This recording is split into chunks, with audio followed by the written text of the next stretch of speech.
Dans la parabole où Luc nous expose le retour du cadet vers son père, chapitre 15, 29, l'aîné des fils exprime vivement sa révolte,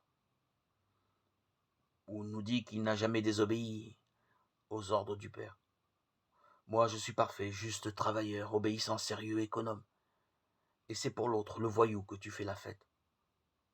Alors que tu ne l'as jamais faite pour moi. Luc 15, 29. Le problème fondamental de l'aîné des fils est qu'il se croit sans péché, il se croit juste et en conséquence. Il a un cœur de justicier. Seul un événement percutant pouvait lui révéler sa faille cachée.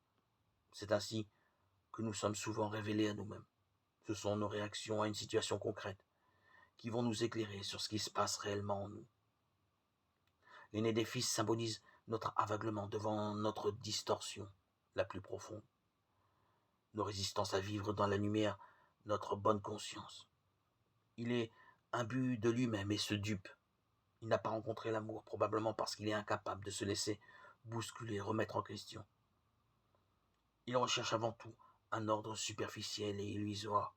Aussi reste-t-il dehors, seul et sans joie, hors de la relation et de la fête. Sa souffrance et sa colère sont des réactions normales et il est bon qu'il les reconnaisse et les assume. Mais il doit aussi se demander quelle information lui apporte ce vécu-là, ce que cela signifie pour lui. Pourquoi cette colère contre le père? Ce rejet définitif de son frère? L'important serait qu'il se laisse remettre en question, qu'il prenne le temps de regarder la cause de la déstabilisation qu'il est en train de vivre, qu'il accueille la guérison profonde que lui propose le père. Contrairement à son cadet, il se rigidifie devant la difficulté. Il est le grain qui refuse de mourir et reste seul. Jean 12, 24. Il présente une apparence de perfection qui cache une peur de vivre, une fausse soumission, un refus de la différence de l'autre, une incapacité à recevoir les dons du Père.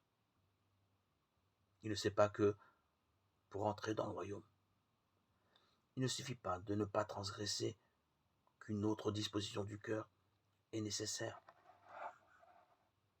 Il n'est pas créatif, il ne prend aucun risque. On sent qu'il n'est pas heureux dans ce qu'il vit. Il murmure intérieurement, sans aucun doute, comme Marthe, Luc 10, 38, 42. Mais tout cela, il l'ignore, il est aveugle et il croit qu'il voit. Nous pouvons nous retrouver dans le cœur de l'aîné ou du cadet, mais la plupart du temps, nous avons en nous la disposition du cœur de l'un et de l'autre.